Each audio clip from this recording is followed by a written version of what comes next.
Amazing. And now we are recording. I want to flag right off the bat that this event is being recorded. This event is being recorded so we can download it and share it with our broader network on our socials, as well as our partner socials. With Zoom webinar, the only people you will be able to see/hear are our team, myself, your host and moderator, Nyrie Smith, and the panelists. You will not be seen and your information will not be shared. Your information is safe. I'm saying that to our attendees.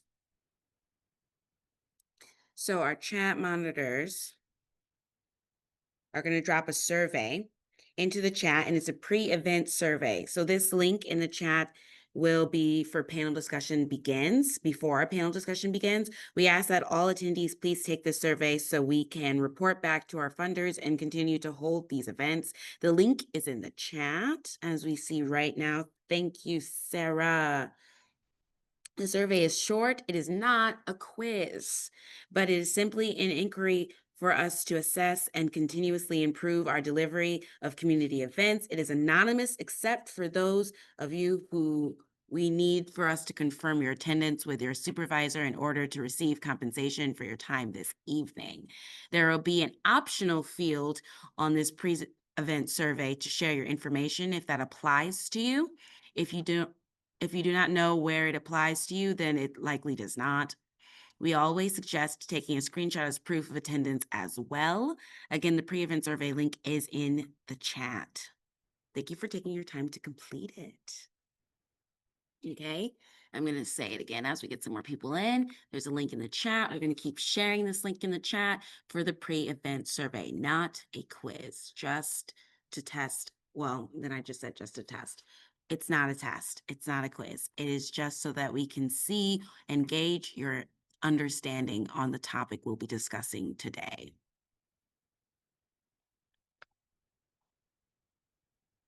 Okay. We're at our beautiful 6:03.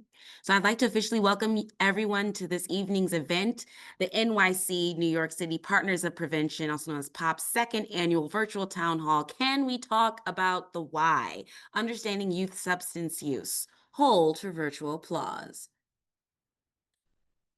Yes, my name is Nyrie Smith. I use they, them, these, their pronouns, and I will be your host/moderator for the evening. I am part of the Brooklyn Yes Youth Against Substance Misuse Coalition and a very lovely member, honored to be a member of the POP Coalition for NYC's PRC. This event was organized by NYC Partners of Prevention or NYC POP Coalition. NYC POP is funded by the State Opioid Response Grant through OASIS, Offices of Addiction Assistance and Support, Services and Support. This event was funded by SAMHSA's Communities Talk to Prevent Alcohol and Other Drug Misuse Initiative. I will pass it over to Kate in a few minutes to share more about NYC's POP's work. But first, we will run through our agenda for the evening and square away some admin. So the agenda for the evening, we have event details. To cover our bases, I will share details on tonight's program and how the event will run. This includes some Zoom webinar logistics. Then we have our welcome from NYC Partners of Prevention. Next, Kate will welcome everyone on behalf of NYC Partners of Prevention and give a brief overview on NYC Partners of Prevention work. Then we'll have our panelist introduction, something I'm excited about. After that, we will finally introduce our wonderful panelists, then moderated panel discussion. And once we've introduced our panelists, we will jump into our moderated panel discussion. That means we have some preset questions that we're going to ask our panelists. Then we'll go into our Q&A section that will be held, consisting of audience questions, which I'll explain momentarily, can be submitted through the Zoom Q&A button. And then we'll have wrap up. After the Q&A, we will wrap up with some concluding remarks, information, and links. So, getting into our event details. I've introduced myself, the moderator of tonight's discussion, but I also need to cover some logistics and give you a sense of how the evening will run. Shortly, I will be introducing our panelists. We are so appreciative that they could join us tonight to engage in this important dialogue. We have varied and valuable representation in the room tonight. Our discussion topics for this panel's introductions will dive into moderated discussion. Tonight's discussion on the why behind youth substance use covers 4 key areas: environment and social influences, identity, discrimination and belonging, mental health, stress and self-esteem, access, support, and education. We have a couple questions on each topic, and we'll hear from a few panelists for each question. For chat use, we ask that you use the chat mainly for logistical concerns or questions, so technical difficulties if needed. We want to keep it clear for people who are having trouble seeing the slides, hearing the panel, or accessing the surveys or the polls that we'll be sharing throughout the night. We have a couple people on our team, Sarah and Kate, shout out to Sarah and Kate, who are monitoring the chat to respond and assist with those inquiries. If you do have any questions for a panelist or just in general about POP, you can use the Q&A feature in your Zoom toolbar. That could be either at the bottom or the top of your screen. A text bubble should pop up and allow you to write and submit questions. As we reviewed in the agenda, we have a Q&A section, and we'll go through the questions as they are given in that order. For surveys, this is also my final reminder for you to take the pre-event survey. Let's pop that link in one more time for some people who just joined us. Okay. As I mentioned, this is a super quick anonymous survey. It is not a quiz, but a tool we use to continuously assess, approve, and report on our programming. We ask that everyone in attendance complete both a pre-event and post-event survey. We will have our chat monitors dropping the link in the chat a couple more times before the panel discussion begins, but it will kick off shortly, so please get to it. We also will be sharing a post-event survey at the conclusion of the panel discussion, so please be aware of that. Now, before we introduce our incredible panelists, which I know everyone's excited about, I know I'm excited about, Kate will say hello on behalf of NYC Partners of Prevention POP. Kate, take it away. Hello, everyone, and thank you so much for joining us this evening for our second annual New York City Partners of Prevention virtual town hall. We are very excited to make this an annual tradition. I'm going to try to keep this portion very brief so we can get to the good stuff, but I will just share quickly on the history and the purpose of NYC Partners of Prevention. And for those who want to find out more afterwards, please reach out to me via email. I will drop that in the chat. So a little bit of background on NYC Partners of Prevention. We are a consortium of prevention coalitions, providers, and stakeholders across the 5 boroughs of New York City. And as Nyrie mentioned earlier, we are funded by the State Opioid Response Grant through OASIS. So just a brief history, New York City Partners of Prevention, also called POP, was born out of the New York City Prevention Resource Center in 2020. For those who aren't familiar with the Prevention Resource Center, they provide trainings and technical assistance to prevention coalitions in New York City. So New York City Partners of Prevention was born, I'll remind you, in 2020 in response to New York City prevention coalitions really urgently calling for collaboration and creativity in a time of just immense uncertainty and a rapidly shifting landscape. So we work collaboratively on evidence-based communications, mostly focused on prevention and social justice. We also work on shared policy goals and environmental change strategies in our communities. We are really here to de-silo the prevention landscape and to support and strengthen prevention initiatives across New York City. We follow core values of community engagement, education, diversity, and equity. And we also do have a couple of meetings throughout the month. Our general committee meeting meets on the 3rd Monday of each month at 10 a.m. We do also have 2 subcommittees, marketing and policy. Anyone here is welcome to join our network. I just ask that, again, you reach out to me via email and we can have a conversation before you join so you can come equipped with some context.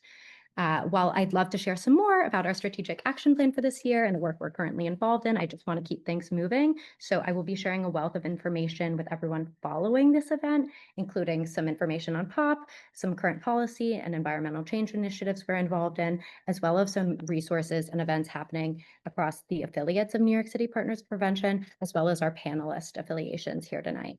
So I'm just very appreciative of the NYC POP members who continuously show up and show out and who were really instrumental in making tonight happen. I'm going to hand it right back over to Nyrie to continue and to introduce our really wonderful panelists. Thank you, Kate. All righty, now it's time to meet the panelists. We have convened a diverse set of voices to participate in this conversation. I'm going to introduce the panelists one by one. Panelists, please wave when I introduce you to the audience so that they know who you are. So to kickstart us off in any best way I know how is to introduce New York State Senator Natalia Fernandez. Natalia Fernandez is the New York State Senator for District 34, representing communities across the Bronx and Westchester. As the first Latina elected to this seat, she brings a distinct and deeply rooted perspective to the state Senate. Throughout her time in office, she has passed critical legislation and helped secure hundreds of millions of dollars for treatment, recovery, and prevention services in the fight against the opioid crisis. Her commitment to working families, seniors, and undeserved communities is reflected in her tireless advocacy. She has championed accessibility upgrades in public transit and delivered major investments that improve quality of life across the district. Senator Fernandez is known for always showing up, staying connected, and being already a steady presence in the communities she serves. And this is her second town hall with us. So that is also amazing, and we deeply appreciate that.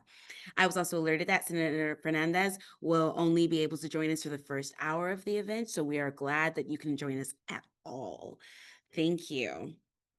Next, I want to introduce Lauren McCarthy. Lauren McCarthy is a licensed social worker in New York State. Lauren has been in the field since 2018, working in various fields regarding HIV, STI prevention, mental health, LGBTQ+ support, coalition work, suicide prevention, and substance use prevention and intervention. Currently, Lauren works at the Hetrick Martin Institute as the coordinator for Substance Use and Recovery Initiative and leads the Engaging Youth Engaging in Substances, also known as EYES, Coalition, which creates a youth-centered network that assists in the prevention, harm reduction, or recovery needs of LGBTQI+ youth through collaborative planning, education, community action, advocacy, policy change, and cultural pride. Lauren has a huge heart for all things community support and care, knowing that not one person can change the world alone. Next, I want to introduce Bing Ho. Bing is a fourth-year medical student at Columbia University, Vagelos College of Physicians and Surgeons. He co-leads Pickup Sports and Health, also known as PUSH, a community health education initiative at PS 128 in Washington Heights that teaches K-6 students about nutrition, exercise, and wellness through interactive sports-based lessons. He helped expand the program's hands-on demonstrations, including hygiene activities and diabetes workshops, and has secured multiple community health grants to support its outreach. Bing is passionate about improving health literacy and promoting preventative care in underserved communities. Next, I have and want to introduce Tamar Cox-Rubian. Tamar Cox-Rubian is the youth peer leader at NAMI, National Alliance on Mental Illness, NYC, where she facilitates free weekly peer support groups for teens and offers emotional support through the helpline. Drawing from her own lived experience with mental illness, she leads with empathy and a focus on recovery, embodying the organization's commitment and embracing lived experience and supporting well-being. Passionate about building community, she creates accessible, non-judgmental spaces for youth to find strength and connection while promoting education and reducing stigma around mental health. Next, I want to introduce Kenneth Bolden. Kenneth Bolden was born in Yonkers, New York, into foster care and was adopted by his foster family at the age of 11. His adopted parents were both older people and passed away by the time he was 13. From that point, he was raised by his neighborhood and Department of Corrections. He has 3 daughters, and he always felt like a case manager.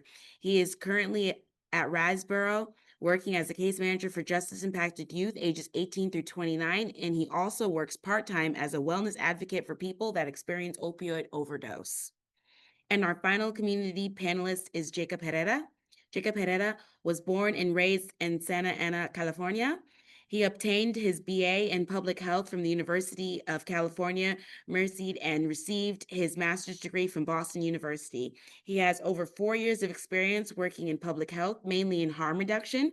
He has worked as a street outreach worker and currently works as an outreach coordinator, getting people who use drugs connected to primary care. He has a lot of experience both through his lived experience and work experience around substance use. He is an advocate for harm reduction and believes his framework saves lives. I will now introduce our two youth panelists.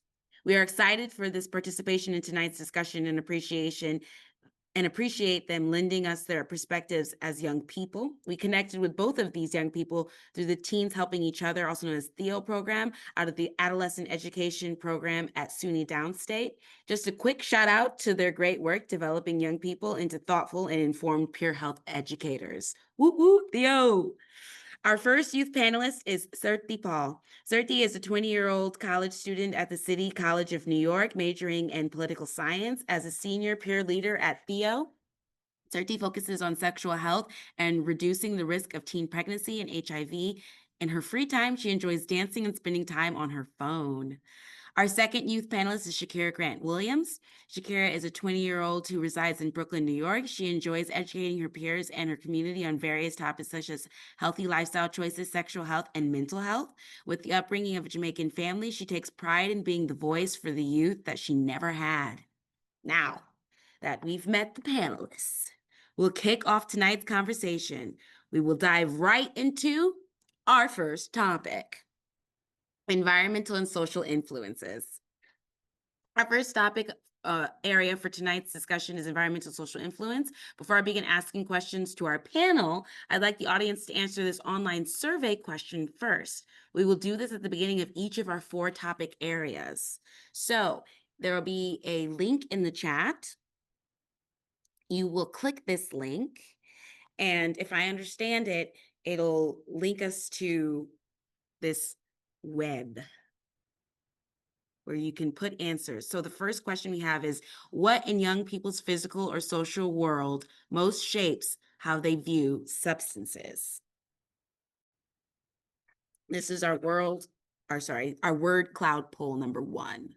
Okay, it's flying in, We have social media, peers, friends, influencers, parents, and how the word cloud works is if the same word keeps being put in by multiple people, it gets bigger. So we're seeing a lot of answers for social media and friends, okay, family, community members, access, media. All right. Oh, I love that people are really into it. Thank you for working. Family support, influencers. Okay. Policy. Okay. Environment. Thank you. So this is what first comes to mind, right? So we didn't overthink it. I didn't have to tell you not to overthink it. You guys came in straight off the bat, and I love that. Okay. And you guys gave us about 1 to 3 responses, which is really great. Thank you for dropping that link in the chat for us. So thank you everyone for contributing. Now I want to turn it to our panelists. Question 1.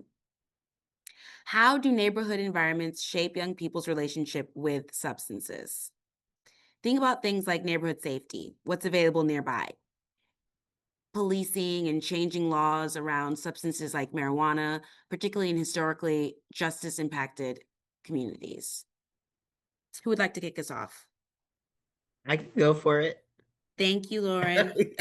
I think, what really comes to mind is when we think about substances, particularly like drugs, alcohol, is what is usually put forth in media, which usually is, I had a group the other day with a bunch of young folks, and they said, well, this is normalized, you know. You get drunk. That's how we party. I know even with weed legalization, it's great because we're not seeing people getting arrested for it. And then we're also seeing some folks being like, oh, well, that's just something that I can partake in. So I think it just is something that is in the ether of like what we're seeing through film, through social media, through all of that that can be normalized. And I completely understand when people, need to use when they need to use. And then it's also good for us to think about, okay, what does that use look like moving forward? I'm a person in recovery, so I know that there is something that like, we don't want to be shameful about anybody partaking in what they need to do to just get through things. And then we also need to just look at the other side of things. Thank you, Lauren. Shakira? Just to add on a little bit to what Lauren said, I feel like this is a true statement because our environment shapes us, and like what we see and deem as okay within our environments and what we see everyone else doing, we like to partake in because we think that it's okay because it's normalized. Thank you. Would anyone else like to speak on this? Kenneth? That's kind of agreeing with them, but when I looked at the things, the one thing I didn't see was music. Like, I listen to a lot of hip hop, and they mainly talking about smoking weed. And the clients I work with, their main problem is, and then when they do it, they don't understand that they're not stopping. And they were like, "Oh, Mr. Kenneth, I need to stop smoking so I could do this." But it's like it's normal now. Now on TV, you see commercials of weed shops. So it's like I think that's kind of what shapes it. No, I agree. Yes. Jacob? Yeah, great answers. I also just wanted to add, I think the physical built environment that we're accustomed to goes a long way. I remember back in California, I was working for a nonprofit harm reduction organization where we were focusing on tobacco cessation. And I remember us studying specifically like the advertisements that are seen out in the community. Like we were advocating to the local community to not have those advertisements within a certain distance of feet because or distance from schools rather, because now you see the advertisements for this smoking brand that's unicorn Mm. something, and like it's basically looks like candy, So I think it piques a lot of interest in people, and I see it similarly now with marijuana being so readily available. It's advertised a certain way, and it's kind of clear who they're advertising to, like who the consumer population they're hoping to get, which is curious people who are younger for the most part. So I think the built environment and what's kind of normalized is really plays really shapes people's perspective when it comes to relationship with substances. Thank you, Jacob. Senator? Thank you. I was going to touch upon that topic too, about the advertisements that we allow and how, yes, there are products targeted towards young people. Once upon a time, it was Joe Camel, with the cigarettes, and now it's Gushers, that's marijuana gummies. So, in the business world, I guess, certainly the environment can be misleading. And also just very relevant. I had a conversation recently, SUNY School of Health roundtable about alcoholism and how in certain neighborhoods, especially historically red line neighborhoods, that's where you see the most advertisements for alcohol, for cigarettes. And now maybe all these smoke shops that have the green leaf and neon in the front. So there's certainly something with what's around you, but also what people are doing around you. And we do see a lot more smoking publicly, cigarettes and marijuana. And that could either maybe make you curious or maybe just never want to even try.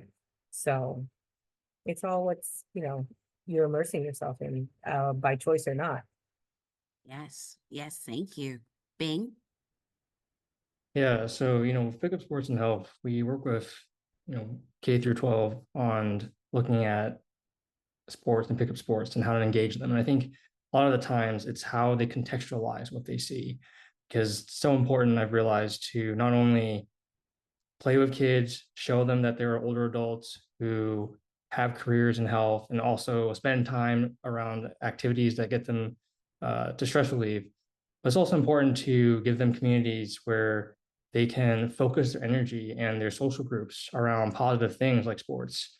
So many times, it's social media is one thing, like everyone has a phone pretty much these days and they have access to it, but the importance of contextualizing that within who you're friends with, how your friends see that, where you guys choose to look at, what you guys choose to focus on when you are having free time, like sports rather than drugs or substances, is something that I think is also really important. Thank you. Thank you, everyone. And does anyone else have something to say, or shall we move to question 2? Question 2, let's do it. Okay. Question 2, how do social influences shape youth perceptions and decisions around substances? So we want to think about family dynamics and peer dynamics, or social media and online culture. And we already kind of started talking about that, but let's dig deeper. Let's go further. Who would like to kick us off? Okay, Senator. So I think I mentioned it, like whether you well, either making you curious or, turning you off, never wanting to away. I think that, that can happen at any time. With social media and our artists, they're singing songs about being high and it makes it seem cool. It makes you interested. But if you, happen to see people in your outside environment that are suffering the worst through a bad substance, it may make you think not. And if your family member is suffering or normalizing substance use, it can, again, either or trigger something within yourself, because it's not really like thought of or known in an early sense, like what is in your family. Drinking runs in my family, alcoholism runs in my family. I wouldn't maybe have an alcoholism problem if I never tried it, like I didn't trigger the disease. So dynamics in what you see in your own family can make it seem like it's not a big deal, it's not a harm, it's not anything more than just a social, a setting addition, or it can be seen and known to be very harmful. So it certainly does shape perceptions. And if it's harmful and if it's, hurting the family, hurting your home, it can lead to not just you being curious, but suffering with the trauma, and that then maybe leading you into a form of self-medicating to relieve the pain that you suffered with these traumatic experiences. And trauma doesn't have to be a blunt force event, it can be an emotional event. So it certainly does have the power to change your perspective and your decisions based on how you had that experience. You are absolutely correct. Yes. Lauren? Yeah, I think to go off of what the senator was saying in terms of I mean, the whole discussion tonight is about the why.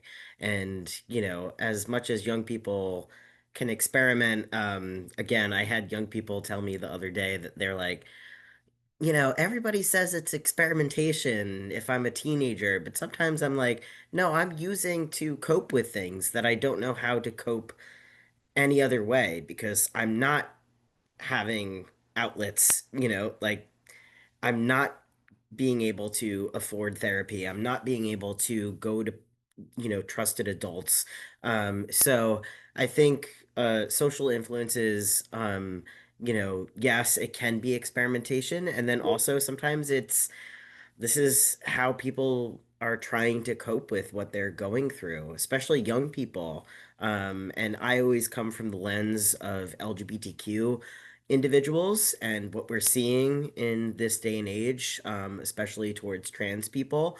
And, sometimes it's just really hard to figure out how can I get through this next day. And sometimes substances are that avenue, and we can't deny that that can do harm to anybody's body, but we can't also blame or shame people for what they're going through in regards to maybe leaning into substances to counter what they're maybe going through in terms of mental health, which I know we'll get to, but I think that's like the biggest thing that I'm seeing with young people is the correlation of substance use, what's going on, and also mental health. So, Yeah, like their decisions are being formed because of the choices that they have available or accessible to them. exactly. Yeah. Yeah, yeah. Kenneth? Yeah, I'm gonna come with a different dynamic because even and I'm gonna go with when I was growing up, and as you read in my bio, I was just as impacted. But I sold drugs. So you sit on the block all night, somebody's gonna give you some weed, you smoke some weed, you think it's not that bad because I'm not doing that. So a lot of the peers be like, and with the family dynamic, a lot of parents don't mind their kids smoking weed. I'm learning that. Like they don't, at least they're not on heroin, they're not on cocaine. They let them smoke in the house until it becomes a problem and the parent has to pay. But now they're upset with it. But in my neighborhoods, that's how it is. It's just like that's it. You're talking about like the environment that is there, the structure that is there, and it informs itself. Thank you. Thank you, Kenneth. Serti? I just wanted to add to say like social influences like play a huge role in like shaping how like young people think and act, especially when it comes to like substances. So let's take peer pressure for an example, right?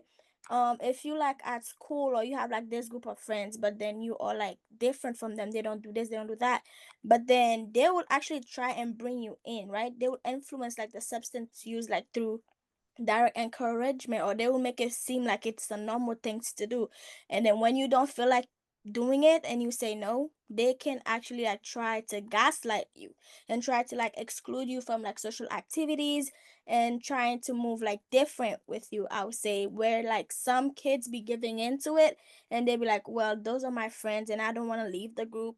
They would actually like buy into like what they are feeding them, and then that's how like they will get like to substance use and so much more. Yes, the people that you hang around and wanting to fit in, the fitting in culture. Bing? Yeah, I think when it comes to, your perceptions, decisions, a lot of this also wrapped up identity. And as far as like a, coach perspective in terms of pickup sports, you know, when students are able to form an identity around being active or, being healthy, I think they start to then see these influences of substances and contextualize them and asking themselves, is this something that is fit with my identity or not? But it's really important to have that early on engagement with the youth, I think. Engagement does make a huge difference, especially if you engage in the youth and the family dynamics. Thank you, Bang. We're going into the second topic area. So topic 2 is going into identity discrimination and belonging. So before I ask our panelists this question, like I told you, we're gonna all first ask a word cloud for a question to the attendees, to our audience. Alrighty. So we're gonna get that link for you guys in the chat, and we're gonna do a word cloud survey. There we go. Alrighty. So what do marginalized youth need most from adults and systems? What do marginalized youth need most from adults and systems? And don't think too much. Let whatever comes first to mind roll right off and put a 1 word or 2 or 3. And consistency, empathy, attention, support, belief in their abilities, connection, attention, destigmatization. There we go. Guidance and structure, trust, safe spaces, grace, resource share, safe spaces, listening, affirmations, belief in their abilities, understanding. I love how support and understanding are really big here. Please continue to drop that in.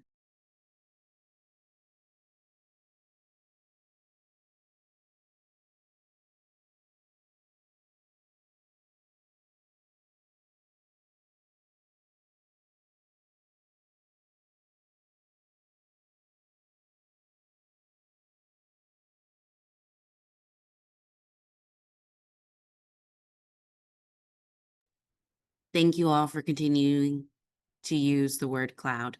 I had to make sure that I was on the right page for everyone. Alrighty. Education, grace, connection, positive role model, transparency. That's a good one. All right. Thank you, everyone. Thank you for your responses. Now we're going to move into question 3, here. And we're going to ask our panelists. How do aspects of identity like race, gender, or sexuality shape youth experiences with belonging, community connection, and substances? How do aspects of identity like race, gender, or sexuality shape youth experiences with belonging, community connection, and substances? Who would like to kick us off?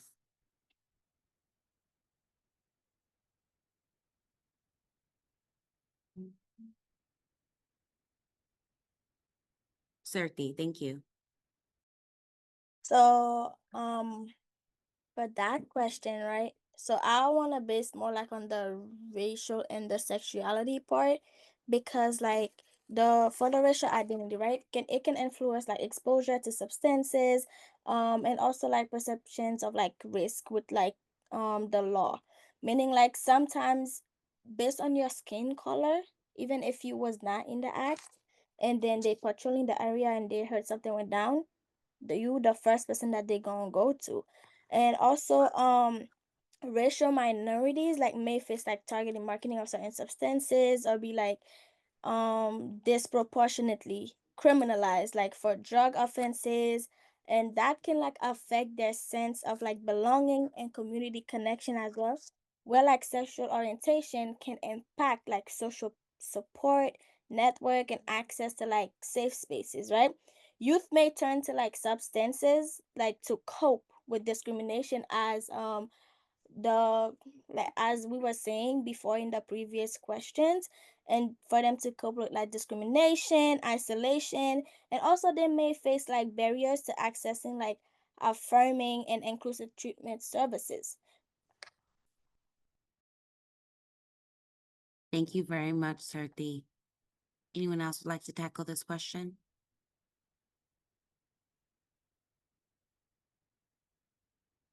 Jacob. Yeah, I just wanted to add really briefly. I think things like cultural background also play into this a little bit.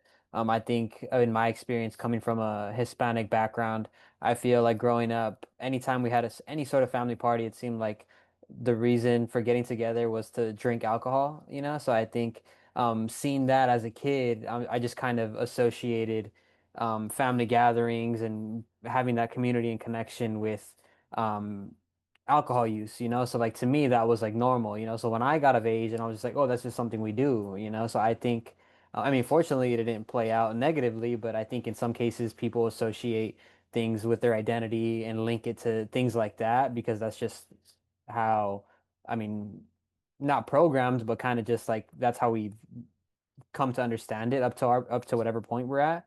So yeah, I think things like that kind of have an impact on our decision making when it comes to substances and decision making around substances.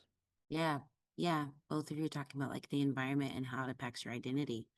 Yeah, and upbringing. Lauren?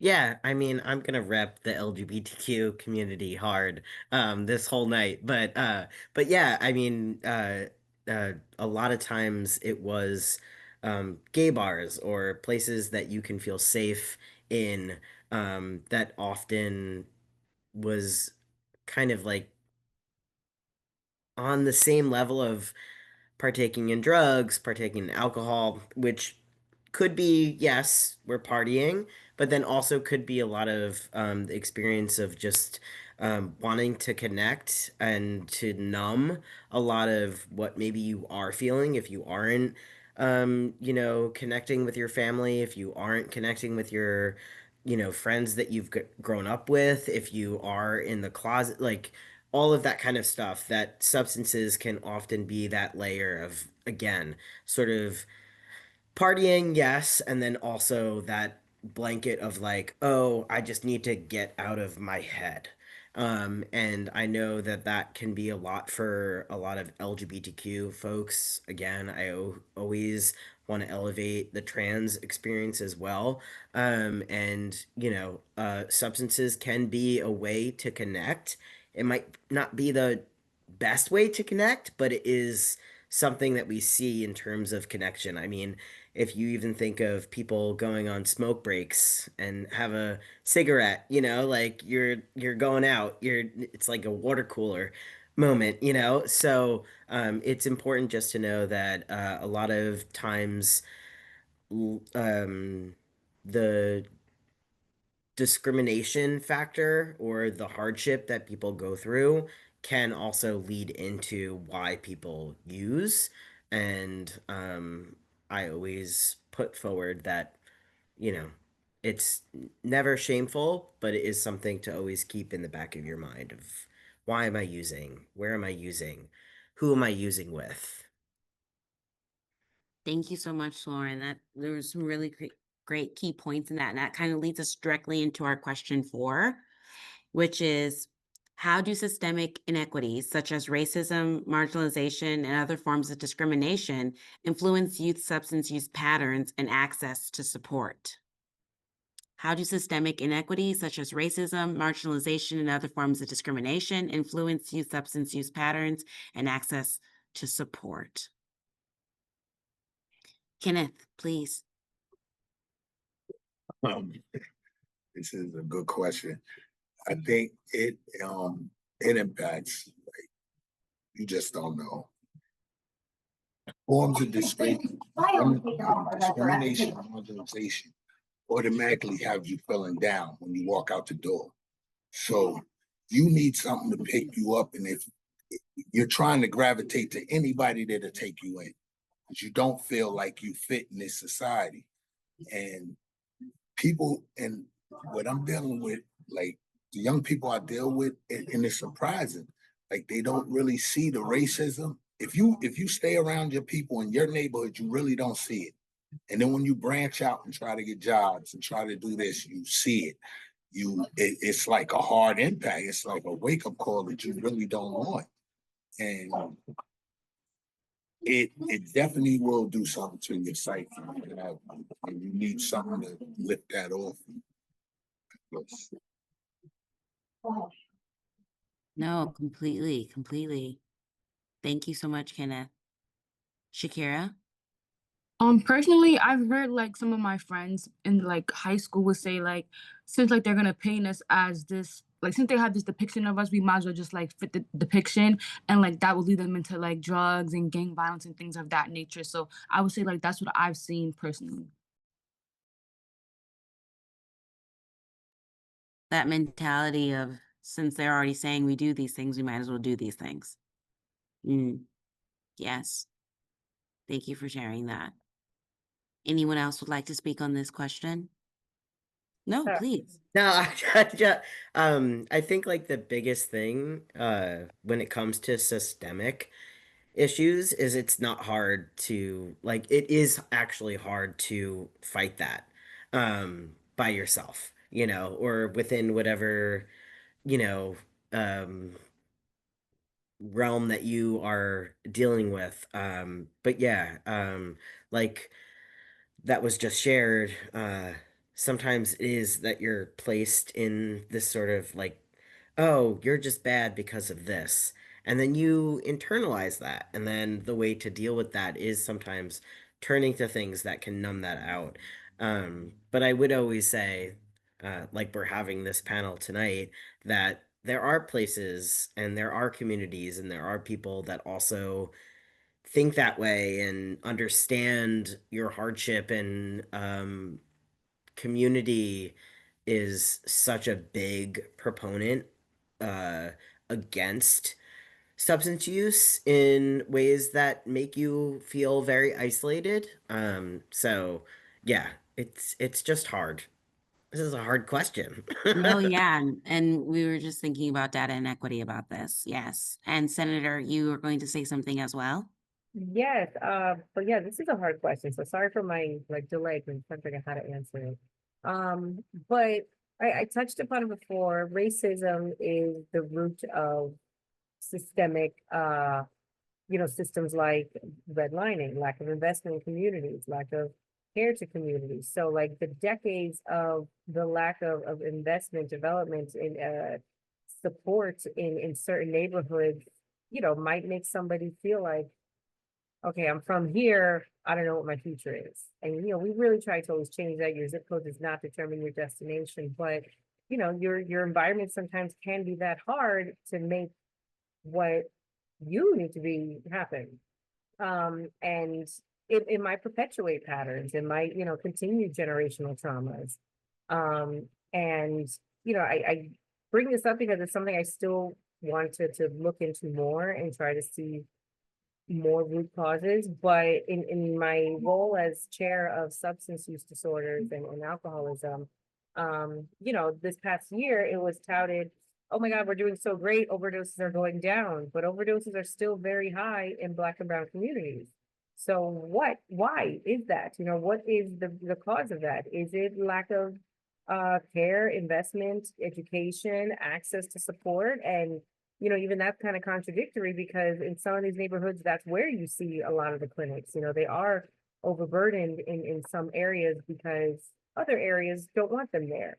So it's a very interesting question, but I do think that it roots from the long-term effect of just some areas were not cared for. Yeah, completely. And it circles back to what we were saying earlier about because these areas are not cared for or because we don't have adequate data on this, that they're being missed and continuously unrepresented. Shakira? To add on to what the senator said, I also feel like the mindset that you have as well, because if you see everyone in your family or your community have not made it out, it's very hard to think that you can make it out as well because you haven't had that example or that motivation from anyone else. So you stay in this mindset of like, well, I was born here, so I'm gonna stay here forever. Thank you. Thank you. Yes, that's real life experience. I feel we did a really good job with this question. Does anyone want to add anything else before we move to our next section, our next topic area? Okay, beautiful. Okay, beautiful. So let's get into our third topic area, which is mental health, stress, and self-esteem. You know the drill at this point. We're going to do a word cloud survey. So we're going to pull out a word cloud survey and we're going to ask you guys first what comes to mind to help us get our minds going into this next topic of discussion. So with our word cloud survey poll 3, what's the biggest mental health challenge facing young people today? And again, this is just off the dome, off the cuff, what you think, up to you. And there is no wrong answer. What is your biggest mental health challenge facing young people today? Anxiety. That came in big too. Yeah, anxiety is crushing us all. Lack of access, not having an outlet, expensive, acceptance, self-esteem. Yes, depression. We know her. Not having an outlet. Yes. Feeling hopeless. People in power. Oh. Stress of pleasing parents. Yeah. Yeah. Wanting to please people. Economy. Depression is still big right there. Economy is starting to get big too. Motivation. Environment. Identity crisis, misunderstood, hopelessness. Yeah, these are really good, guys. You guys came and not, you guys came to play. You were not joking around. Thank you again for your responses. As they continue to flood in, I love that people are getting their minds into this because this is all talking about the why. So let's move on back to our panelists. So, question 5, panelists, as we pull it up here, what's really happening when young people use substances to cope with stress, trauma, or mental health struggles? What are substances doing for them in that moment? This is a tricky question, but I really just want your guys' honest answers here. Shakira. Wait, let me read the question again. Oh, I would say like it's more so like giving them like a way to like suppress it and not really think about it and like just having them in the state of like, well, right now I'm high, so I just feel like nothing in the world matters. Like all my worries and problems are gone, you know? So it just gives them like a false sense of like security and making them think that everything's okay in just that moment of them being in the state that they're in. Trying to find security and safety. Thank you. Tamar. Yeah, well, I guess I'll just speak from my experience with youth, but also as a peer and someone who struggled with addiction as a youth. I feel that generally, like substance use is a sign to some degree of some inadequate support or social system, whether it's a family unit, community, school. And when we have that adequate care and attention and support from our family and communities, which includes outlets for connection and stress relief, we generally experience less pain that is debilitating. And when you're in pain, you know, if you are in pain, there's someone there who can help you work through that pain. And a young person who develops an addiction is likely missing someone in their lives who can adequately soothe that pain, or someone who is missing that lack of emotional attunement or attuned presence, and therefore does not have resources to get out of pain. So they turn to escapism instead. So in this way, substances are kind of like a rescue mechanism to get them out of the pain, like Shakira and so many have said, when they feel they can't change their circumstances or meet their own needs to remove them from the painful, you know, stimulus or experiences that they're faced with. And it may be their only option to cope with that pain. And so, yeah, just speaking from my own experience, like substances really function to numb the intensity of those difficult emotions and thoughts that they may not have the capacity to feel or handle, and helps override it into a positive, more experience of being intoxicated, which maybe will give you a sense of warmth, calmness, pain relief, which is a stand-in for imitation for the feelings of safety and groundedness one might feel in a consciously attuned family or social environment. Thank you. Thank you. Also, thank you for sharing your experience. Bing. Yeah, I love what Tamara said, and just to piggyback on that, we see a lot of youth in the hospital here at Columbia, and I think I would say one word that would describe it is escape. Always escape from something negative to something into something positive. And I think in that moment, I see a lot of what substances are doing is to provide them a false sense of positivity, right, or warmth, like Tamara has said. And I think it's really important to address that within the community and think about how we interact with children and the youth before they're in substances, while they're using, and even after, and how we support them. Thank you, Bing. Thank you very much. Senator? Ditto to Bing and Tamar, because that's exactly it. It's a momentary escape to get away from the feelings that are hurting you. But you know, in the most literal sense, in overall health, it is doing some damage. You know, any substance that is not natural is going to do something to you, and depending on this, you know, the stronger substance, it can even alter, you know, your brain chemistry at some point. So like, something to know of what these substances might be doing in that moment to affect the long term. But yeah, it's exactly what's been said. It's an escape to get away from the hurt. Thank you, Senator. Lauren. Yeah, I mean, I'm gonna echo a lot of what folks have already said. It's to cope.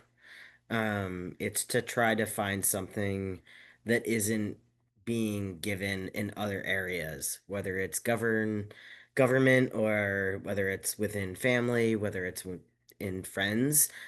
Usually it's I'm trying to find a way. I don't know a way, and this is the only way that I'm feeling good, like does give me that. Is it always healthy? Absolutely not. Like there are repercussions to any sort of substance that we put in our body, whether it's drugs, alcohol, fast food, like, you name it.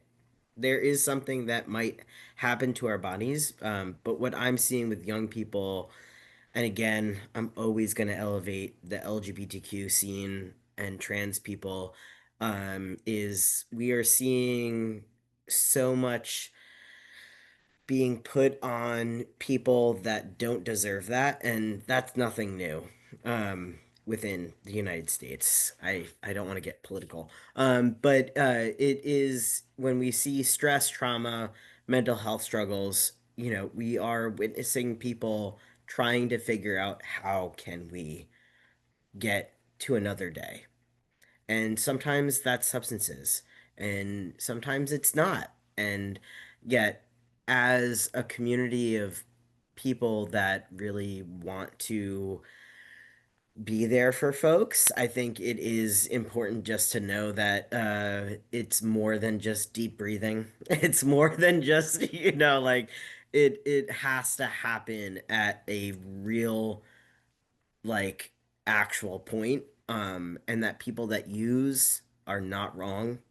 I believe fully that nobody wakes up and says, I want to be addicted to XYZ. I believe that people get into certain things, and then that is their coping mechanism, and we should not shame people for the ways that they cope. And yeah, so I just know that what I hear a lot is that people are really struggling, and that's where we need to meet people, or society needs to meet people. Yes, and understanding where the why of it coming in. I think I want to go back to what Tamara has said, is the missing person inside their life, the missing components to be able to have someone to walk them through, like, oh, you're going through this pain. Let's look through some ideas. Let's look through some coping mechanisms. Let's work together. Let's build a foundation. Let's build an environment. Let's seek out choices. I think the lack of access to choices here is one of the reasons why we find people continuously falling into substance initiation, substance misuse, and substance use disorder. We're going to move ourselves to question number 6. Okay. And that is, what do young people need from adults when they're struggling with mental health challenges and substance use? What helps and what makes things worse? Yes, Shakira, right off the bat. Honestly, I feel like relatability, because a lot of the time adults like to act like they were just like born big and they never like went through any of the challenges that we went through as children, or like never tried substances. And I feel like just relatability and then support and accountability as well. So that's what I feel like, and that not to shame us as youth, because we're gonna try to experiment and try different things. But even if we get hooked on it, to just don't still support us and help us through the ropes. There's good communication between an adult and a young person, that there is no shame. Thank you. Jacob. Yeah, great point. Yeah, I feel pretty similarly. I think I remember in my own experience growing up, when I was caught doing whatever, it was just my family, the first response, instead of it being empathetic, it was more just like, what do you have to be depressed about? Or like, back in my day, I went through this and I made it out, so you don't. And so it's just like, I think when this situation pops up, I think people, specifically young people, are met with that like animosity and that kind of like paternalistic view where it's like, don't do that, like, no, and I think what's needed instead is a more empathetic kind of like the topic of this presentation, understanding the why, like figuring out why it's being used as opposed to just shaming them for using, So I think the approach is definitely needed. And yeah, and I think when it comes to that kind of um, like rude kind of just no, you're wrong. Like I think that's what makes it worse, as opposed because then because I think in my own experience when I was met with that, I was kind of like, well, in that case, then if you're already upset with me, I'm gonna go all the way. I'm gonna do more. So it's just kind of like, and I think it's a slippery slope. So I think what's needed is that like honest and real communication. Yeah, I think that could go a very long way. Yes, yes. There's a term, I'm going to derail for 2 seconds. There's a term called adultism where adults or parents, caregivers cannot see that the child can possibly go through experiences labeled adult or like can go through hardships or pain that adults experience or go through those types of hardships. So when having conversations about hard topics or about real quote unquote pain, sometimes a child is met with a barrier between that and the parent because the parent is like, well, what could you possibly going through? You're a child. And then that leads into adultism. But let me pass it on to Tamar. Yeah, I think just adding on that, like seeing the child for who they are and not through your lens of who you think they should be or how a child should be or what your expectations for them are, because that can just cloud so much of just your ability to even connect with, the child. And I mean, I think everyone said it so beautifully already, Jacob, everything you said, like echoing it all, the care, the compassion, the emotional presence. I think just, and yeah, we see that when, in my experience as well, like being punished, like it just causes you to continue substance use in secret more, or maybe go to an extreme degree. Like it never really works out taking, and just to add on this idea of like, okay, you need to stop this substance, like cutting the substance out, like we need something to replace the role that substance is playing in our lives. So what can we give to a young person? What resources can we give them that will fill that hole, as opposed to just taking away the substance and leaving them without, maybe the only resource they had to cope. Yeah, presenting them with choices. Thank you. Kenneth. Speaking as an old person and a parent, I'm gonna let y'all know. Like, I love what Shatira said because I always put myself in that place. Like when I was young, couldn't nobody, like even when I talk to my clients now, I tell them, couldn't nobody tell me nothing back then. I didn't want to hear, like, so with my own daughters, they'll tell me everything because they know I'm not going to judge. I'm like, okay, I'll tell them if something went wrong that I did it. I'll say, listen, when I did this happened. Now you can figure it out. Maybe it won't happen to you, but you can see stuff like I think is, I argue that point so much with people my age. Like, stop thinking you could tell, like we forgot. A lot of us forgot that we was young. Like, I have the biggest argument I have is with them saying these little kids is out of control. Do you forget when I was young, New York was murder capital of the United States? We was out of control. It's amazing that once you get a certain age, I think once you over the hump, that's what I think. They get over the hump and they forget. Oh, well, I'm an upstanding citizen now. I never did, and they don't want their kids to see it. With not knowing, and I love when she said that because your kids do want to see that you're a person. You actually went through some stuff. Like, that's going to help. My daughters come to me all the time, Daddy, I did something. Yeah, all right. You know what I'm saying? I don't judge. I'm there to listen. I want them to be able to trust me. So if something really important is going on, they can come tell me. Yes, that open way, that two-way street, that transparency is beautiful. Bing.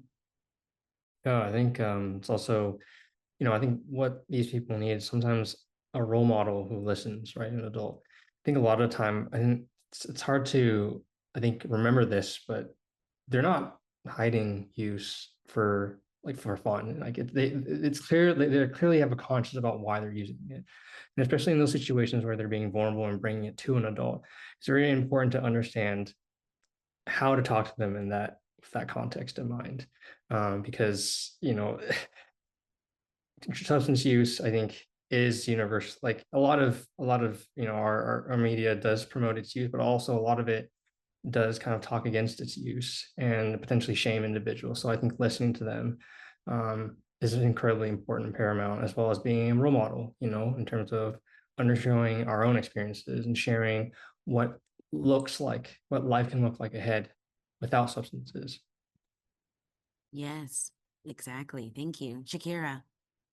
I also wanted to add that I feel like some adults need to educate themselves as well, because say if they never like did substance when they were younger, they can, if their child is struggling with substance abuse, they can educate themselves with different type of workshops and resources and help their children and learn how to communicate with that child as well.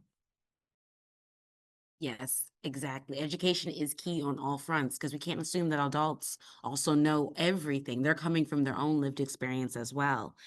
I see that someone put in the chat, and I'm just going to remind to use the Q&A feature, but I will read this here. It says, I love what Kenneth said, but I think there might be some cultural differences that prevent the kind of openness and non-judgmental parenting approach. Oh, like to discuss that sometimes in different cultures, that might not be something that is used for their own teaching or their own parenting method.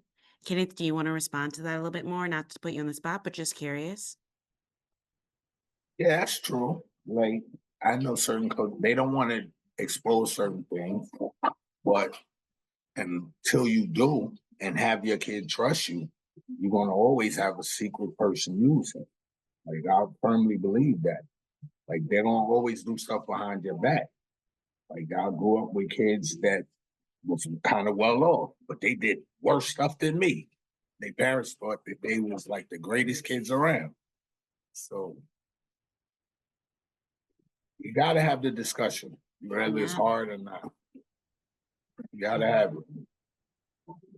And honestly, transparency can traverse cultures. It's just figuring out your own method within your own culture and your own system of beliefs and environment to be able to be transparent with your youth and your children.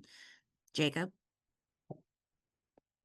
Yeah, I just wanted to add, this kind of resonated with me. Again, I mentioned it earlier, but coming from a Hispanic background, yeah, my family did not want to hear none of that. Like that was that's something we don't talk about, which I always found baffling, because again, I mentioned earlier when I answered another question about like the alcohol use, like that stuff was fine, for us as kids to see uncles falling over drunk, fighting at party, like all that was fine. Like there was no problem with that. But when it comes to drugs, like no, that's where they draw the line in the sand, So it just, I mean, now as an adult, it's like just mind blowing to me. I don't have any kids, but like now coming from that experience, I'm kind of like now it's prepared me for like I saw what didn't work, for with me growing up. So now it's kind of just like I'm trying to find that approach of how to be a little more open, and have those talks because yeah, it was just super mind blowing to me to see like alcohol was socially acceptable, but drugs was like, nope, nope, nope. Like you're gonna like no. So it just kind of stuck with me. It made me think about that. But No, I can understand. I can relate to that. I can relate to that a lot. Thank you so much, Jacob. And they said, yes, Jacob, in the chat. So we're going to move to our fourth topic area, which, if I am not mistaken, is our final topic area of the evening, which is access, support, and education. Guys, guess what I'm about to say? We're doing a word bubble. Oh, that's not what it's called. We're doing a word cloud survey or word bubble. It could be all that. And I love these word bubbles because it engages you, engages the audience, and it helps our panelists take a little bit of break, but also see where our audience is at. Okay, so our next word cloud survey, I will know when I flip my paper.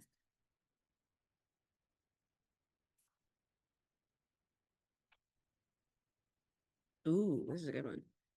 All right, what's off the bat, fear. What's the biggest barrier preventing youth from accessing substance use support in NYC? Fear, investment, money into, shame, stigma, insurance, shame is blowing up, stigma's getting bigger, bad support, privacy, access, false sense of security,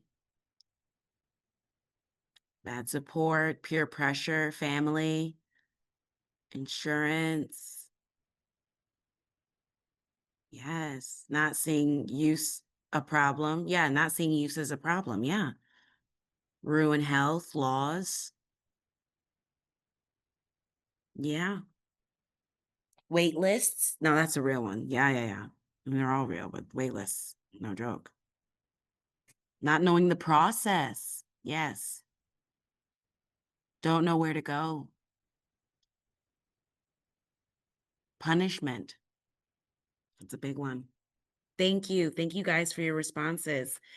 And honestly, I deeply appreciate your guys' willingness to participate. So with that, we're going to move on to our question 7 for our panelists. Right? Let me pull it up for you all. Okay. Where do young people actually get information about substances? What sources seem most reliable, and how do they know when and where to seek help? It's a compound question here. Where do young people actually get information about substances? What sources seem most reliable, and how do they know when and where to seek help? Shakira. Okay, so I'm gonna answer the first two parts. I don't really know like when and where to seek help, but I would say they get the information from like their friends who's probably doing substances as well, and also social media. And then the sources seem reliable. I would say their friends in social media as well, because whoever they're getting the information from, they trust to tell that they're using substances. Thank you. Thank you. And that's key that you said you don't know where and when to seek help. Hopefully someone can answer that question for you. Bing. Yeah, so I think a lot of the information that I see these, youth get is from each other, right, from social media. And then when things get, so severe that they have to go to a hospital, from their doctors or care providers.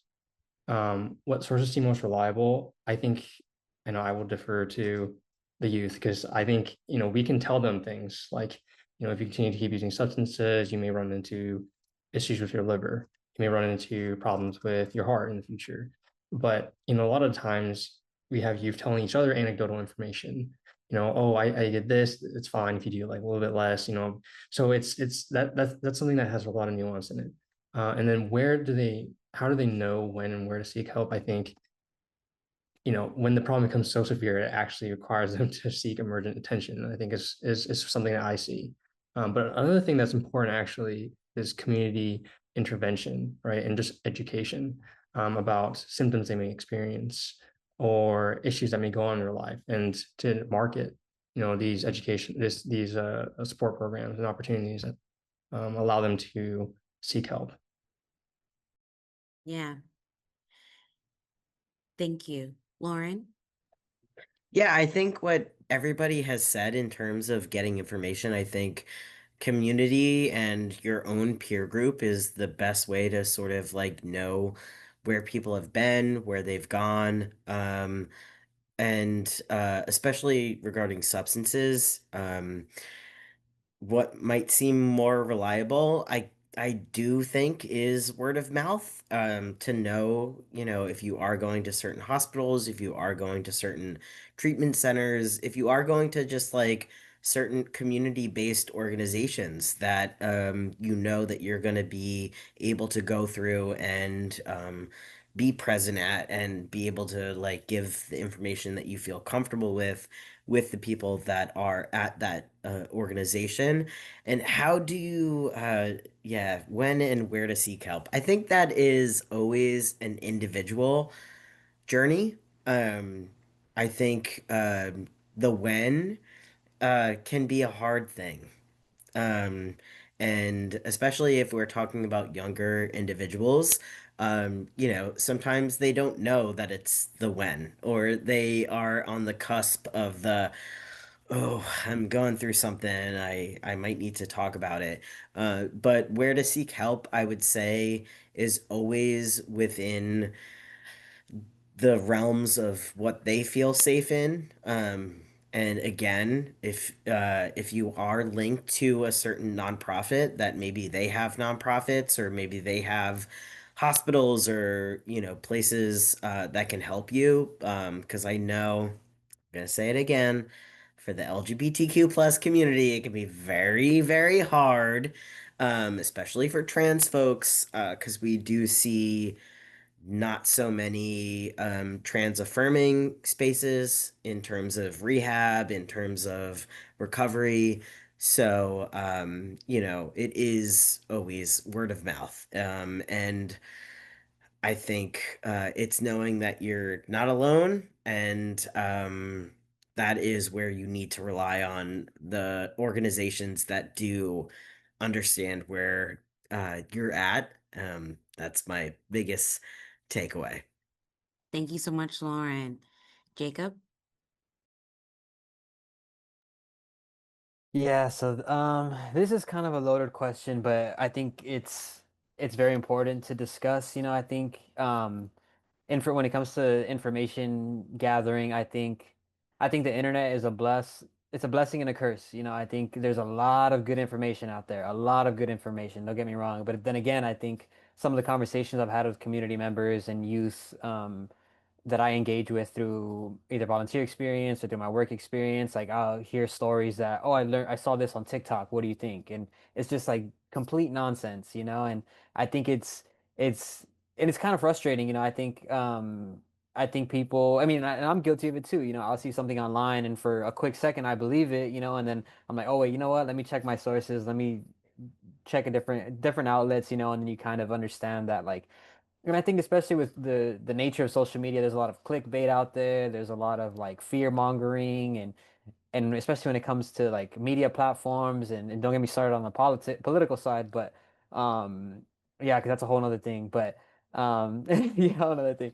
But so I think so I guess to try to answer the question, I think a lot of the information is coming from social media platforms, so I think it's important to like check your sources, make sure it's a reliable source. I have people send me videos from two random dudes that wanted to start a podcast and now they're think every word they say is the news, so it's like why do you choose to believe that and think this other platform is false, so I think it's important for us to be informed, but also get from reliable sources. I think again, there's a lot of information out there, a lot of things. There's like fact checking nowadays, and there's a lot of things now with the internet that you can really be of use.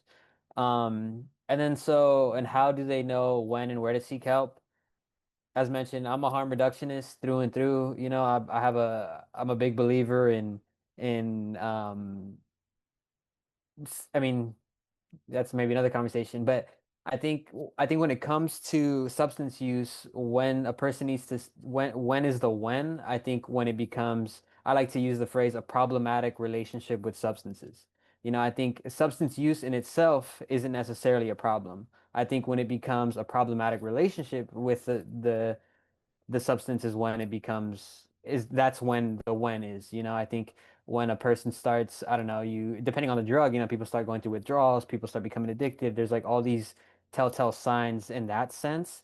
But also I think like if it's not that severe where like you're experiencing withdrawal symptoms, I think like there's like a shift sometimes, I think and somebody in the chat mentioned that it's subjective. Shakira mentioned it's subjective, and I think it completely is. It's completely dependent on your current circumstances, what's going on, the support system you have, um, and also where to seek help. Again, I just mentioned it, but I think the internet's a blessing and a curse. I think we need to find those reliable sources, find those nonprofits, find um, those because there's a lot of programs out there that are really willing to share that information, valuable information, useful information that's accurate and science based and like very practical, So I think it's important to not just see something online or a quick Google search and you read the first thing and okay, now this is my Bible, this is what I'm going off of. It's not that's not the way you should interpret information, like there's a lot out there again, so make those informed decisions, educate yourselves, understand where the information is coming from, and do your own research. Ask questions. Find somebody that you may know who has lived experience, and ask questions. I think in my experience becoming in this field in harm reduction, I think one of the biggest lessons was just speaking with people who were actively engaged in substance use, who were living out on the street, people who like have been sober for 20 years. I think there's a lot of different resources, but what's important is just to make sure that it's reliable and that it's from a good source. So I don't know if that was super coherent, but I hope it I answered the believe question. it was. I believe it was. Thank you very much, Jacob. I appreciated that. Bing? Yeah, Jacob, I love your response, actually. I think I totally agree. I think, a lot of us call it a Dr. Google in the hospital. You get information from Google, and you have some legitimate information on there. From Mayo Clinic publishes information, Cleveland Clinic will publish information that's extremely reputable, evidence-based. But I also wonder, with the advent of large language learning models, right, like ChatGPT, I wonder if that's also currently being used to a greater degree. I believe it is, Bing. I believe it is. But another thing I would like to say, as we're talking about resources and where to seek, when is very subjective. I agree with all of you, but the where, one thing I would be remiss to not add is SAMHSA does have a hotline, a 988 hotline, and that is an anonymous tip line or access for service line. If you feel that you have reached your win, 988. Beautiful line. So I'm going to move us to our last moderated question here. And it is, how can schools, community programs, and healthcare providers improve both access to and quality of substance education and support for youth? Shakira. Okay, so I believe that, well, I think that we should have like teachers in the schools that like are well versed on substance abuse knowledge, or like have a specific health teacher for that, as well as maybe a guidance counselor know about the information as well and have resources and programs like Teens Helping Each Other, like come in and teach about sexual health information, mental health, substance abuse, so that we can help the youth as well. Thank you. Zerti. I also think like they could have like a therapist or like someone that they could see in the school, because there are some schools, like when I used to go to middle school, we had this person there that was like an actual psychologist, and if we needed help with anything, they will let us like know to go to them.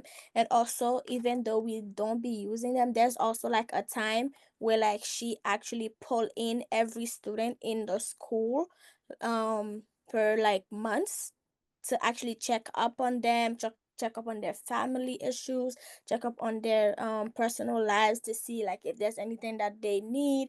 And also they will give them resources, and also ask them what do they need from the teachers, the school, or anything like that. Thank you so much, Zerti. Lauren? I mean, to elevate what I've already heard is yes, we need more stuff within our school systems to provide young people with mentors, counselors, mental health workers, social workers that are keen on the issues that young people are going through.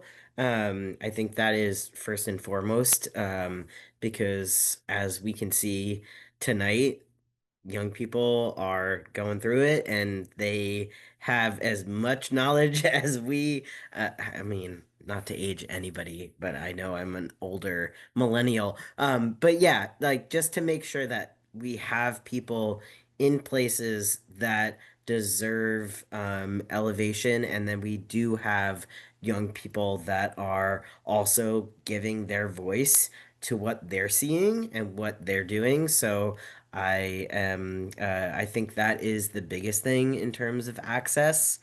And I know that that's not a quick or easy solve, but I think it's something that needs to just continue to be raised. Thank you so much, Lauren. Jacob?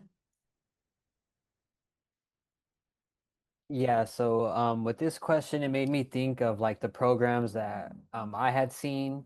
I remember in my elementary school, I don't know if they do it anymore, but like the DARE program, like Dare to be different, like you're gonna make a promise to never use drugs ever in your life, and you gotta commit to that. So I think, and then I mean, again, we've I was young. I mean, I still like to think I'm young, but I was younger at one point, and I wasn't trying to hear it. I'm just like, like, who are you to tell me what to do? So I think like trying to come like framing these programs they need to frame these programs in a sense of like more of not telling you what to do, but kind of just trying to disseminate good information. I think and again, I think it depends who is leading the program or whatever's offered, because again, it's some people like a teacher that had a couple extra hours that's going to come and read up an article they read off of Google. It doesn't seem very interested. I think when it comes to trying to have these quality programs, I think it's useful for these programs to have people who are interested in the topics, who want to give that information, who maybe have that lived experience to give like the nuances to substance use and offering that education. Because yeah, I think again, having once been one of those people, I think I wasn't trying to hear it from anybody that's older. Like they don't want to hear it. They don't know what they're talking about. So I think it's important to find somebody who can relate to the youth, who has the information. And yeah, again, peer-to-peer education, I think that goes a long way. And again, just kind of leading with that more of an understanding lens, as opposed to them just being like, what you're doing is bad, what you're doing is wrong, you need to change your paths, which, I mean, in some instances, don't get me wrong, I'm sure that is the necessary route. But I think when you're trying to foster that sort of inclusiveness and want people to be interested, I think framing the programs in a way that's going to be um, more like engaging to the target population will go a long way. Thank you so much, Jacob. Kenneth? Oh, I'm gonna piggyback off what Jacob said. I like what he said. Instead of preaching to them, talk to them. And also, you have to have somebody like I'm in a community program, and you got to be invested in this. You can't just get the jobs because you want a 9 to 5. Like that's my biggest pet peeve with a lot of people working. Like you need to be invested. Like don't do it if you don't want to do it the right way. Just stop, and you have to listen. That's the main thing. Both my jobs, like a wellness advocate and dealing with them, and there's a case manager, like I have to listen. Like I can't sit there and tell you what you need and what you need to do. You know what you want to do. You already know the answers. I'm just sitting there to guide you till you get to your own answer. And I got to be okay with whatever you say that you want to do. Like I understand, Jacob, harm reduction. If you say you don't want to stop using, I'm not gonna sit there. Oh, it's bad for you. No, I'm gonna let you make your own decisions because when somebody's ready, they're ready. Because I'm like you, Jacob. Before I wanted to go straight. I wasn't listening to nothing. I ain't want to hear nothing you had to say. Like, don't preach to me. You can tell me about the pitfalls, okay, and I kept those in mind. That's why I'm where I am today. But I don't want you telling me like I'm gonna do what I want to do. So we definitely need that in community programs to support because and you got to be trustworthy. I can't say I'm working with this youth and I'm telling the person something or sending them somewhere and it's not doing what it says it's gonna do. Like I'm a big like me, I'm going to the source every time. Every client who I work with know that I'm gonna check and double check because once they lose faith in you, you're done. You're done. And they're gonna pass it along. They're not like you gonna do it with one person and think you got over, but they're gonna tell everybody, yo, you can't work with Kenneth. He lies. He don't do what he say he gonna do. That's my feedback on it. No, I love it. I love it, Kenneth. Thank you. Bing? Yeah, I guess I'm coming this with a more technical standpoint in terms of pickup sports and health being a community program for health literacy. It's important to go and talk to people in the community who are prominent, teachers, educators, students themselves, right? And to try to fill this need for access to substance education. But also, I think equally important is to revise and check ourselves on what we're doing. Is that actually filling the need, right? So a lot of what we do involves like quality improvement research. A lot of what we do involves looking into the parents, right, and sending surveys out in terms of asking them, how do they feel about what we're doing? How do students feel about them doing? and how do the staff or the students, the health profession students feel is how our program is serving the community, and what ways we can expand and improve it so that we can find some. It will never be purely 100% objective, but we can find some sort of objective route to actually address a need and actually improve substance education. Yes, thank you. Thank you very much to all of our panelists for getting through our 8 questions in 4 areas of topics. We're now moving into our time for Q&A section. So I'm going to pull up what we have in the Q&A. There is still time to put some information or ask your questions. You can ask directly or in general. You can ask this anonymously, or you can put your name in. So we have our first question. It says, thanks to Certi for your perspective. What are some ways youth can assert their individual selves, but still maintain friendships? How do you refuse substances, but still maintain friendships? Is this even possible? So this is going back to what you were stating, Certi, if you remember earlier. Someone wants to know, how can you maintain a friendship when you're dealing with peer pressure? One thing I must say for sure is if that person is your friend, they would respect your choices. Because friends want you to succeed. They don't want you to fall down with them. Have you ever seen like a movie or like a scenario where like one friend is like going into the substance abuse and stuff like that while this one friend is trying to get them back from it? Or like they're trying to make them go to the same path that they are taking? How many of y'all have like watched All American? Exactly, right. So you see how Spencer is trying to get out and he want to take Coop with him while Coop wanted to stay into the gang activity and so much more. But Spencer was like, no, I'm not doing that, until the end when Coop actually listened to Spencer and actually started getting on with her career. So to be honest, you can maintain a friendship, a real friendship, without doing what they are doing, but you cannot maintain a friendship that is just based on when they need you or when they want you to do something with them because you're just there.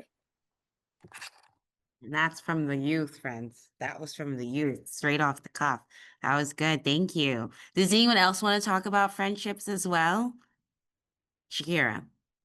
I wanted to add on to to what Sriti said, and I feel like if the person like is going on the wrong path and they don't care about like the path that they're going on, they're most likely not going to care about the path that you're going on. And like Sriti said, they're going to want to bring you down with them. So I feel like Sriti said, they're your real friend. They'll respect your decision, and if they don't, then you shouldn't be hanging around them because they don't mean any good for themselves, so they can't possibly mean any good for you.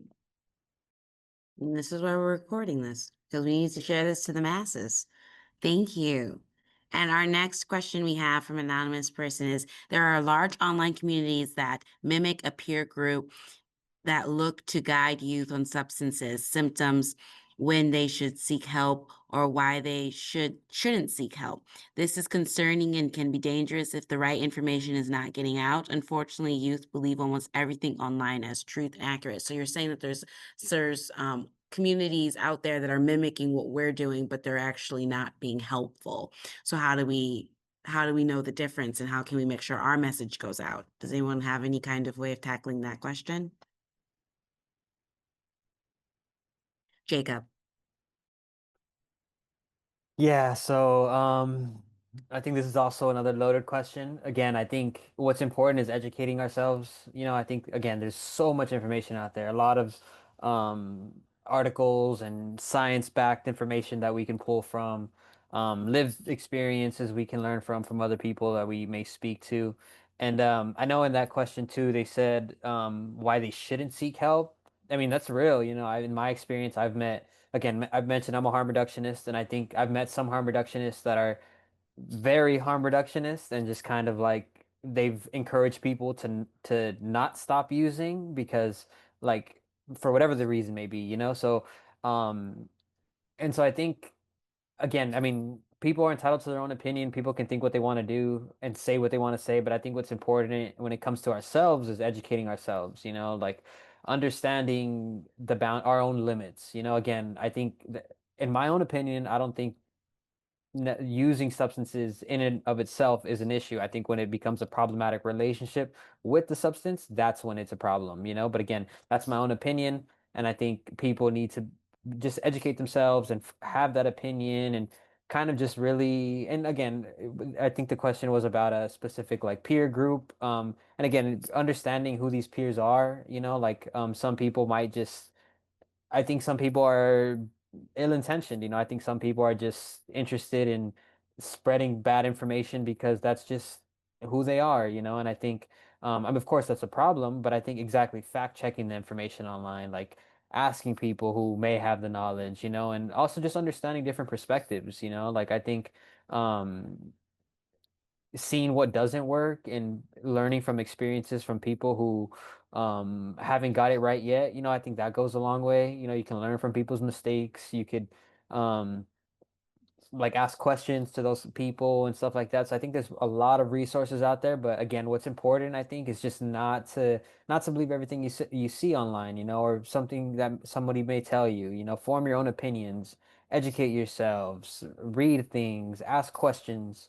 Um, there's a lot we can do, but again, I think it's just important to bottom line just educate ourselves and kind of understand when to like how to weed through the nonsense, as I'd like to say.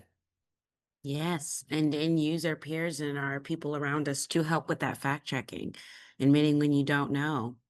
Thank you so much, Jacob. And a last question it looks like we have in our Q&A, but there is still time if you want to put a question in the Q&A, which is in the toolbar. You click that and it'll do a word bubble and you can put your question in there.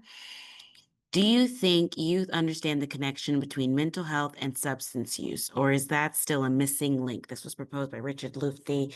Do you think youth understand the connection between mental health and substance use, or is that still a missing link?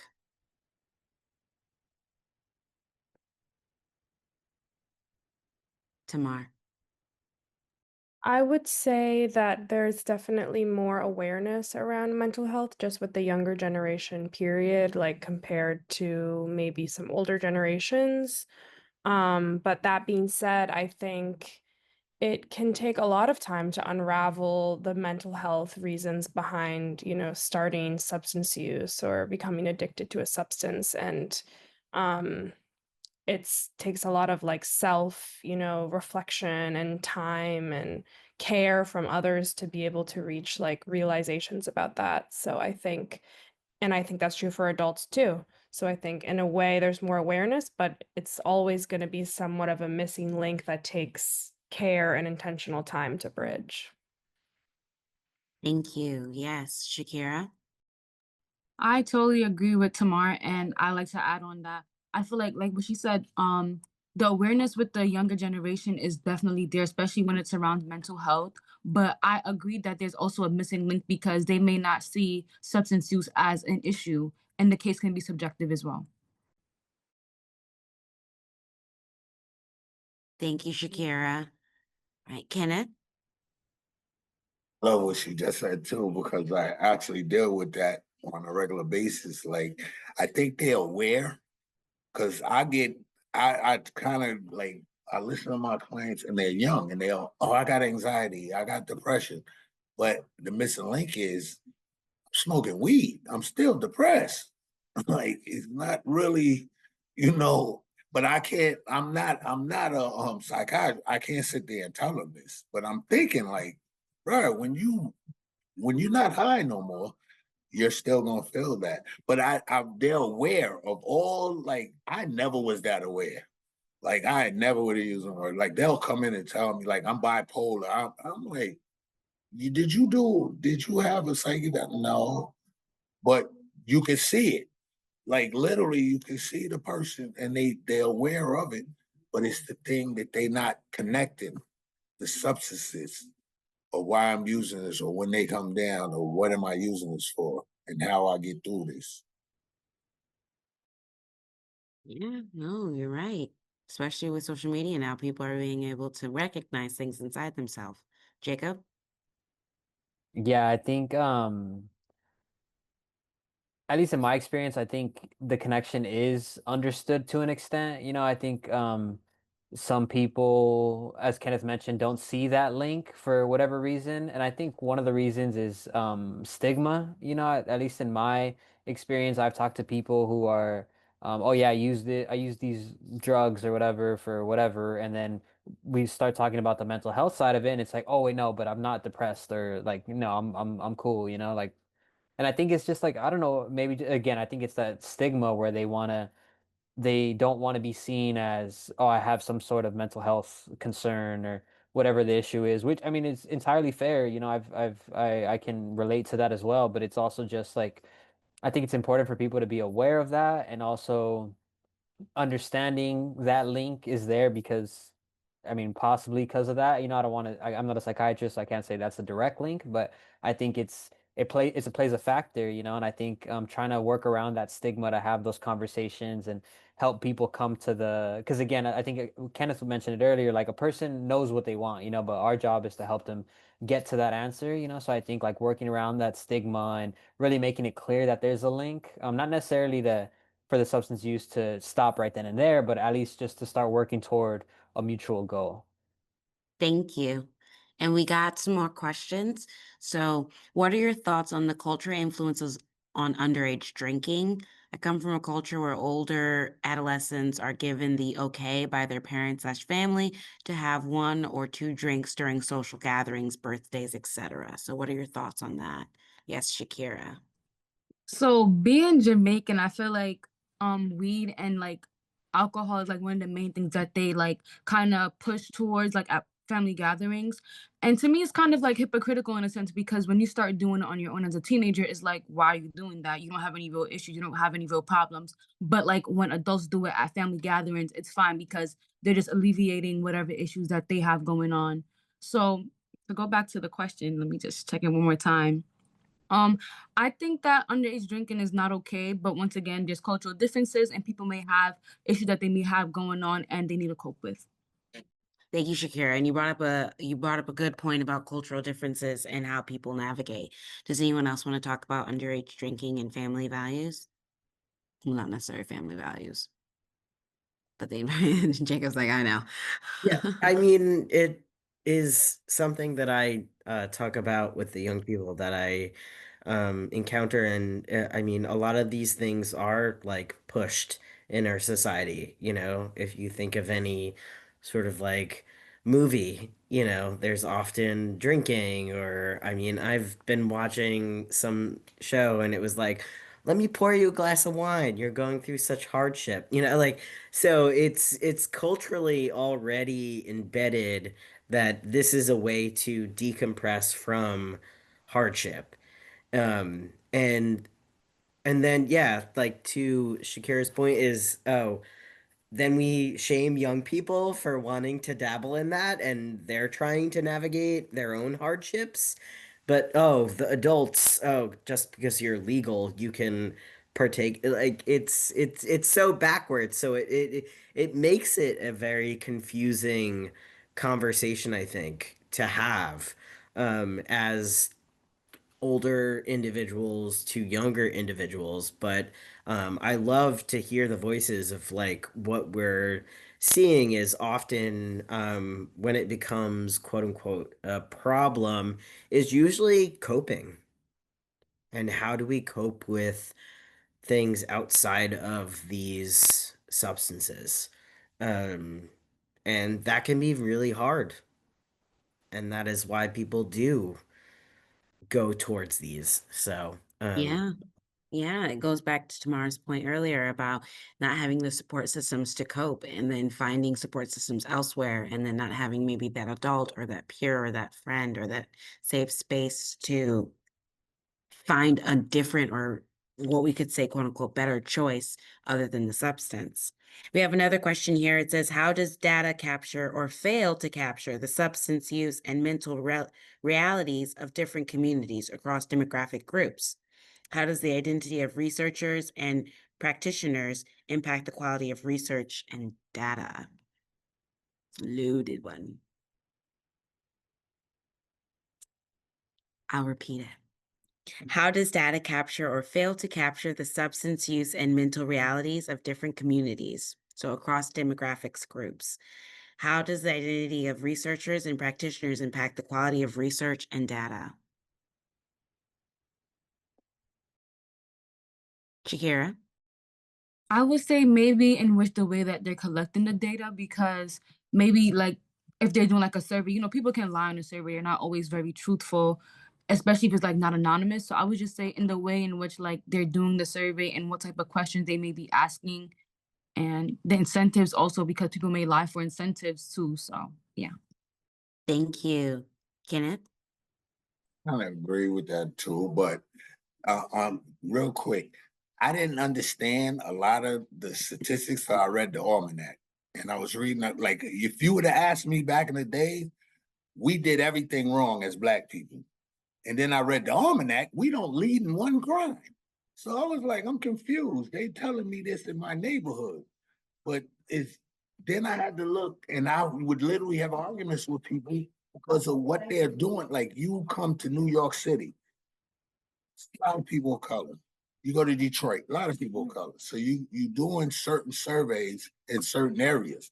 But when we was at a conference for prevention, I'm listening to people in Idaho and Oklahoma stuff. They got substance abuse problems too, and they not really saying what it is. And if you keep hearing that you're bad, if you keep telling somebody they're bad or they're doing this, they're gonna eventually keep doing it because they don't feel a way out of it. So I don't know how they do it, and I'm kind of like what she says, because when I hear surveys, I'll be like, you took 100 people, the majority of them, you saying that's everybody. That's not true, but that's how they do it. They didn't come to my house and ask me, so my vote didn't count. So I don't believe. No, I understand. Okay, and then we have a question here. This is from one of our technicians who are helping us in tech, so they weren't able to put it in the Q&A chat, or they would have. But it says, in what ways can we collective elevate youth perspective on health messaging? Not knowing where to get help is real, and it is because the information available isn't accessible and affirming. So what can we do as a collective to elevate the youth perspective on health messaging? I see mouths moving, but it's not unmuted. Come Okay, on, I'll Jacob. go. All right, Shakira. I'll And go. then Jacob. So as a youth, like as I was saying earlier, I just feel like adults need to educate themselves as well, and not just like be so I'm big, you're small, I'm smart, you're dumb type thing, and just like be down to earth and relatable, and work on their delivery. And also, yeah, that's it. Yeah, meet them where they're at. Meet the youth exactly where they're at. It's a great situation. I'm putting you on the spot, Jacob. I saw some things happening in the wheelworks. Yeah, I was just I'm trying to make a coherent thought, So I think, um, yeah, I mean, I think again, maybe taking part in things like this, like community-based kind of activities like this, where it seems like us as panelists have experience in this kind of in these sorts of areas. So ask questions, like try to engage with different programs, I think things like that. And I also like what Shakira had mentioned about like we're big and theirs versus them small, so I think like also it needs to come from us, as like advocates who are trying to get that information out, is like trying to meet you guys where you're at. I think it's one thing for me like to feel like I have all the information in the world and I want to spread it, but it's like if I'm not able to understand how you guys can best receive that message, like it's gonna fall on deaf ears, So I think it's important to have that honest and open communication. And yeah, I think it's real, like not knowing what information that's out there to trust. And again, I think that comes with just the people around you, ask questions, like participate in things like this. I don't know if our contact information is going to be shared, but if it is, and you guys have any questions, like specific questions, anything, like reach out. I think there's a lot of people that are out there that are willing to help and offer valuable information. I think it's just a matter of bringing them together somehow, and I think things like this is a good way to do that. It sounds like some beautiful next steps, which is a great way to wrap ourselves out here, friends.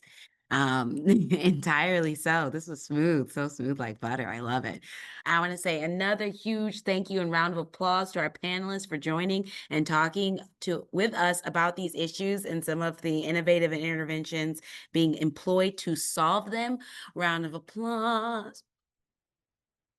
Yes, so please, in this moment. We sincerely thank every one of you for being here and who made the time to attend this evening. We have our post survey that's going to be put inside yep, it's already in the chat. Thank you, Sarah. Everyone, take the time to do the post survey. It is not a quiz. This is recorded. So this will be taken and maybe edited, I don't know. And then we'll put it on our platforms. So YouTube, and maybe we'll take some clips and put it on Instagram Reels or TikTok. I'm throwing out ideas here, but we're going to share this information because it is key. And the things you guys talked about was important and very valuable. And I don't know about you, but I feel like my cup is full. So without further ado, let me go through my last marks to make sure I said everything that I'm supposed to say. Yep, I said that. I said that too. Awesome. If you have any questions, I believe we put Kate's email in the chat. I want to give a huge shout out to Kate Hicks. She's here. Where is she? Where did I find the screen? She's here. There she is. Smile and wave, Kate. Yeah, Kate organized this and put this together with her team. You don't get to see the rest of our team, but we have a whole committee. I'd shout them out, but then if I start shouting out names and I forget a name, I don't want anyone coming after me. So instead, I'll just say our entire committee for this was beautiful. Thank you to the Prevention Resource Center, the PRC. Thank you to Partners of Prevention, the POP Coalition. Thank you to you all, and to all, a good night. Stay tuned for next year's event. We will be doing this. This is annual now. This is an annual situation. I appreciate you all. I am going to take the time to stop the recording.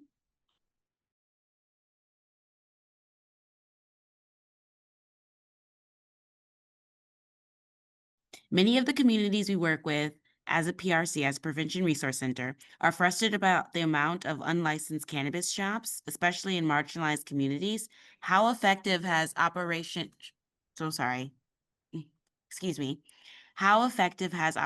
Padlock been, and is it still being enforced? It is still being enforced, and I would say it's been pretty effective, but you know, a lot of the padlocking and the closures end up to a fine. And that fine, I think we need to increase it because it's like $10,000, $20,000. But some of these stores are making honestly like $50,000 to $60,000 a day. And the $10,000 fine is just like, you know, a business expense. So I think that where does the fine money go? It goes to the city. But it is working to an extent, and it's multi-pronged because it's not just like, you know, that business owner, the illegal business owner, but we're trying to target and make sure the property owners know the dangers that it's going to give them too.